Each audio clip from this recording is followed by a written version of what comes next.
Hello friends, welcome to NKGC. यहाँ हम पढ़ते हैं ग्रेजुएशन के लिए फिजिक्स, केमिस्ट्री, मैथमेटिक्स और कंपल्सरी सब्जेक्ट।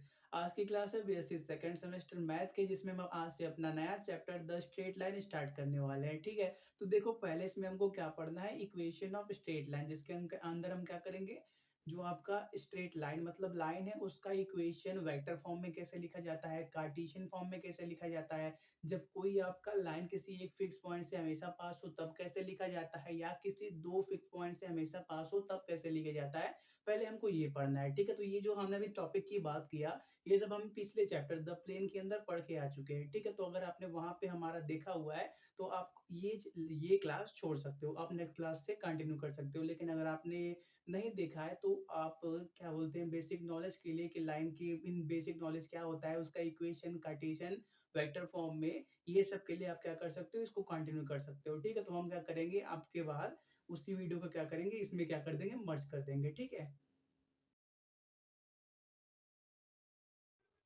इस क्लास में बात करते हैं इक्वेशन ऑफ लाइन के बारे में। तो पहले बात करते हैं वेक्टर फॉर्म के अंदर, फिर बात करेंगे कार्टेशियन फॉर्म के अंदर। ठीक है, तो सपोज कर लो कोई आपका एक लाइन है जो क्या एक फिक्स पॉइंट से पास हो रहा है और किसी एक दूसरे लाइन के पैरेलल है।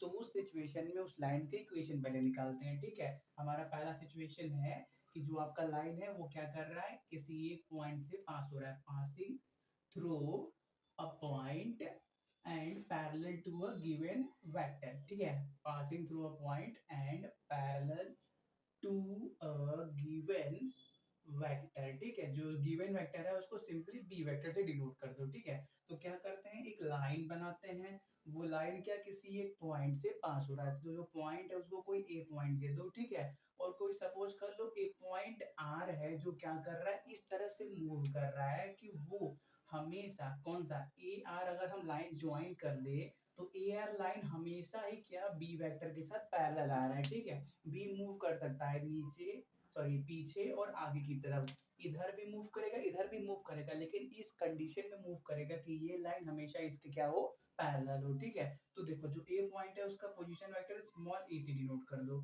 और आर पॉइंट का पोजीशन वेक्टर स्मॉल आर से डिनोट कर लो। ठीक है, तो देखो जो आपका ए आर वेक्टर है वो क्या lambda times of B vector के बराबर होगा, क्योंकि दोनों पैरेलल है।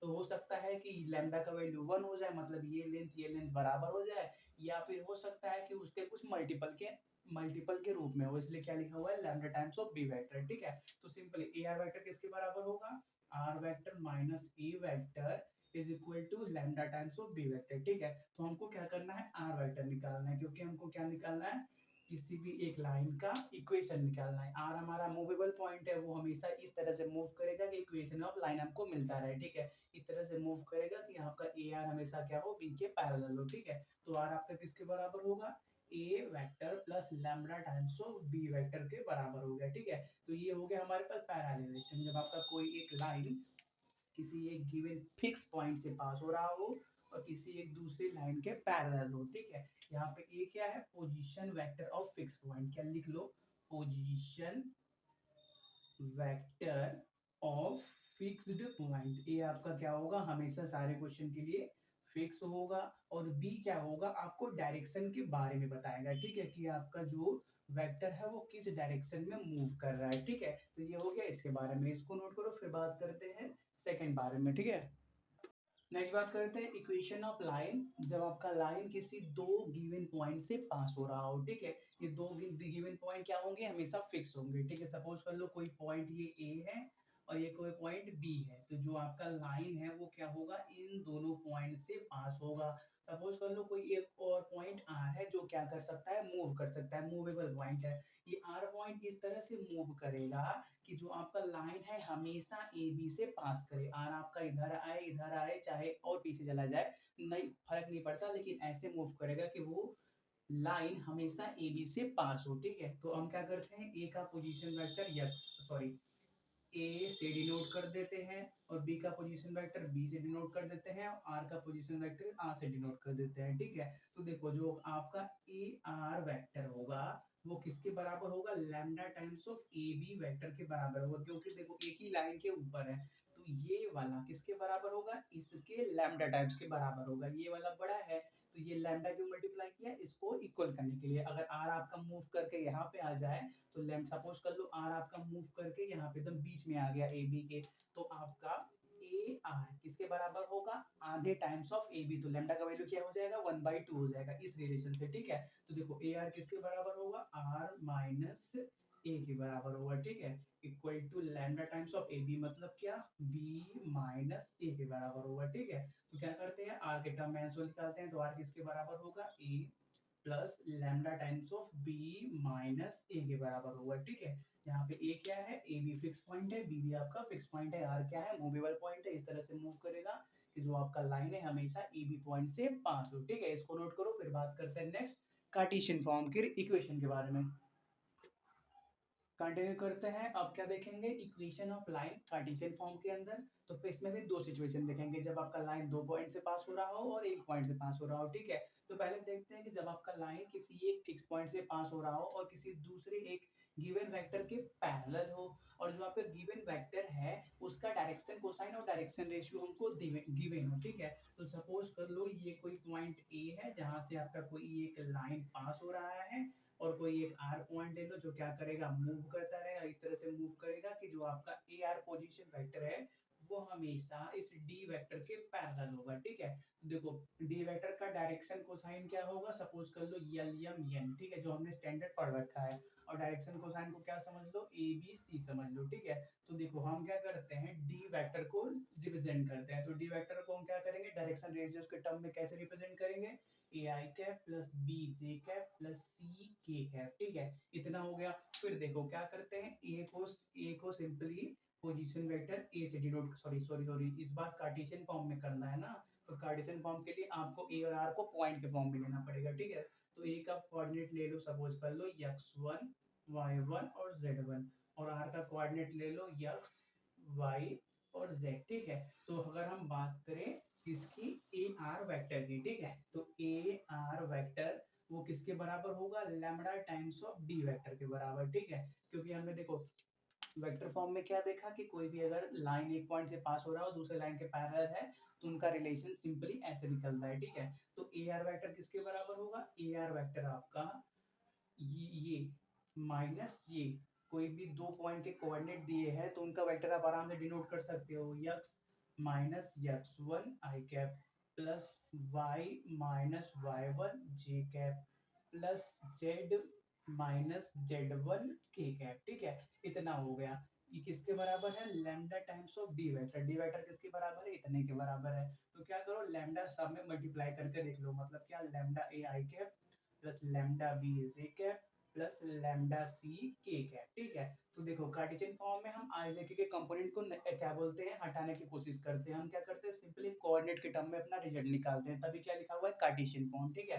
तो देखो हम क्या करते हैं, लेफ्ट हैंड साइड और राइट हैंड साइड के आई जे के कंपोनेंट को कंपेयर करते हैं, ठीक है। तो कंपेयर करने से आपको आई के कंपोनेंट क्या क्या मिलेगा है, x minus x1, x minus x1 equal to lambda A, और y जे के कंपोनेंट की बात करें तो कितना मिलेगा, y minus y1 equal to lambda B, और के कंपोनेंट की बात करो तो z minus z1 equal to lambda C के बराबर है, ठीक है। और ये सभी अगर देखो यहाँ पे भी लैम्डा, यहाँ पे भी लैम्डा, यहाँ पे भी लैम्डा है, तो अगर हम क्या करें, ए को इधर डिवाइड करें, बी को इधर डिवाइड करें, सी को इधर डिवाइड करें, तो सभी जो रिलेशन बनेगा एक कांस्टेंट नंबर लैम्डा के बराबर आएगा, ठीक है। तो हम वही करते हैं, क्या करते हैं, x माइनस x1 अपान ए, ये किसके बराबर होगा, लैम्डा के बराबर। और क्या, y माइनस y1 अपान बी, वो किसके बराबर होगा, लैम्डा के बराबर।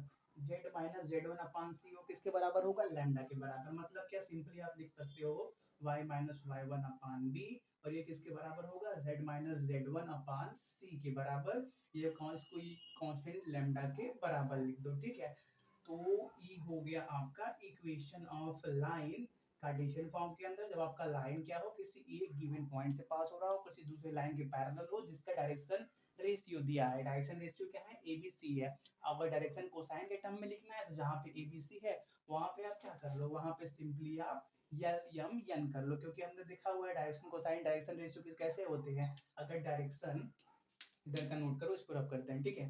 अगर direction cosine A B C है और direction ratio A B, sorry, direction cosine L M N L M N है और direction ratio A B C है, तो जो आपका रिलेशन होता है यल किसके बराबर होता है, लैम्डा ए यम lambda B N lambda C के बराबर होता है, ठीक है। तो लैम्डा लैम्डा लैम्डा नीचे मल्टीप्लाई कर लेना, और अगर डायरेक्शन को साइन के टर्म में आपको चाहिए इक्वेशन ऑफ लाइन, तो क्या करना, x minus X one upon L equal to Y minus Y one upon M equal to Z minus Z one upon N कर देना, ठीक है। बस ये फाइनल आ गया हमारा रिजल्ट, ठीक है। इसको नोट करो। ये हो गया किसके बारे में, जब कोई आपका लाइन एक पॉइंट से पास हो रहा हो, ठीक है। इसको नोट करो। फिर नेक्स्ट बात करते हैं कि जब आपका लाइन किसी दो पॉइंट से पास हो रहा हो, ठीक है। कंटिन्यू करते हैं। तो सपोज करो हमारे ये कोई पॉइंट ए है, ये कोई पॉइंट बी है, ठीक है। ए का कोऑर्डिनेट सपोज कर लो x1 y1 z1 है, और बी का कोऑर्डिनेट x2 y2 और z2 है, ठीक है। कोई एक लाइन है जो क्या कर रहा है, इस ए बी पॉइंट से पास हो रहा है, और कोई एक आर पॉइंट ले लो जो क्या है, जिसका कोऑर्डिनेट एक्स वाई जेड है, जो क्या कर सकता है, मूव कर सकता है, ठीक है। तो देखो अभी हमने क्या देखा कि जब कोई लाइन एक पॉइंट से पास हो रहा हो, तो उसका रिलेशन कैसे निकलता है, डायरेक्शन रेशियो के टर्म में x minus X one upon A equal to Y minus Y one upon B equal to Z minus Z one upon C, जो भी किसके बराबर होता है, कांस्टेंट लैम्डा के बराबर होता है, ठीक है।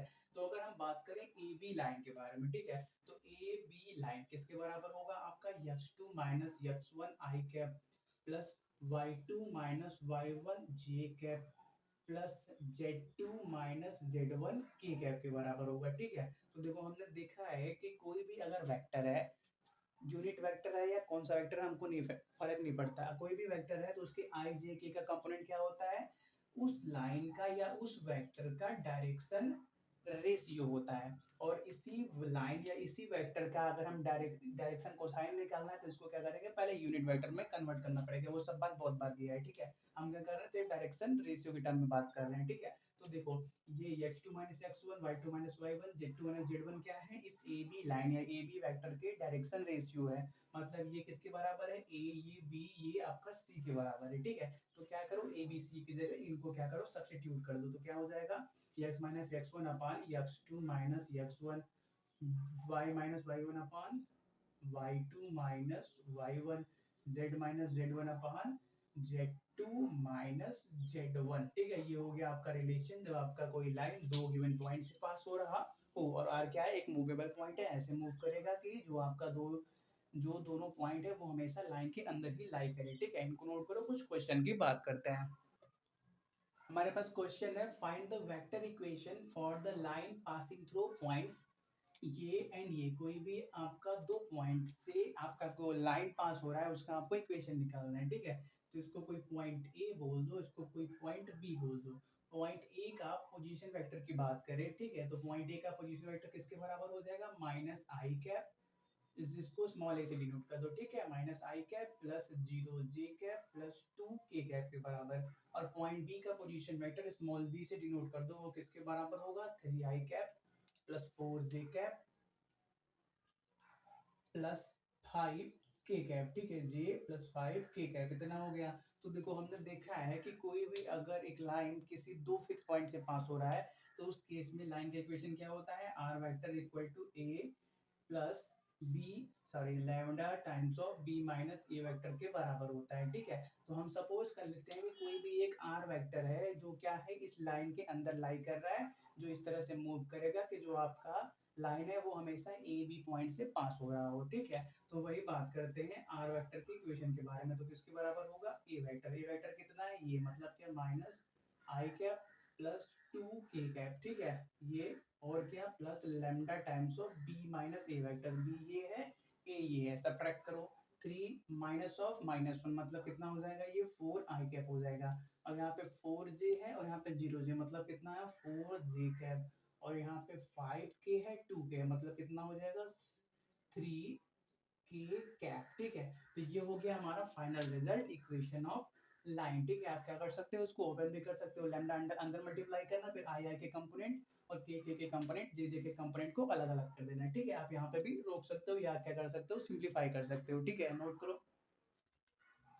अगर इसी क्वेश्चन को आपको कार्टेशियन फॉर्म के अंदर करना है, तो उसके उस लिए क्या करोगे, आप पॉइंट्स को लोगे, पॉइंट आपके पास ए है और पॉइंट बी है, ठीक है। तो कार्टेशियन फॉर्म के अंदर इक्वेशन ऑफ लाइन क्या होता है, जब आपका लाइन दो पॉइंट से पास हो रहा हो, x minus X one upon X two minus X one equal to Y minus Y one upon Y two minus Y one equal to Z minus Z one upon Z two minus Z one के बराबर। ठीक है, तो इसको X one Y one Z one X two Y two Z two मान दो, और कोई आर पॉइंट है जिसका कोऑर्डिनेट एक्स वाई जेड है वो हमेशा मूव करता रहेगा, उसको मान लो। ठीक है, तो पुट करते हैं x माइनस एक्स वन कितना है माइनस वन, मतलब कितना हो जाएगा plus one upon X two minus X one, तो three minus of minus one मतलब कितना हो जाएगा four equal to Y minus Y one, तो वाई वन कितना है जीरो है तो उसको छोड़ दो upon Y two minus Y one, तो फोर माइनस जीरो मतलब four equal to Z minus Z one कितना है two upon Z two five Z one three, मतलब क्या फाइव टू थ्री हो जाएगा। ठीक है, तो जो हो गया आपका equation of line Cartesian form के अंदर। आप किसी भी दो को उठाओ, इक्वलिटी का साइन लगा हुआ है ना, मल्टीप्लाई करके सिंप्लीफाइड एक्सप्रेशन निकाल सकते हो। ठीक है,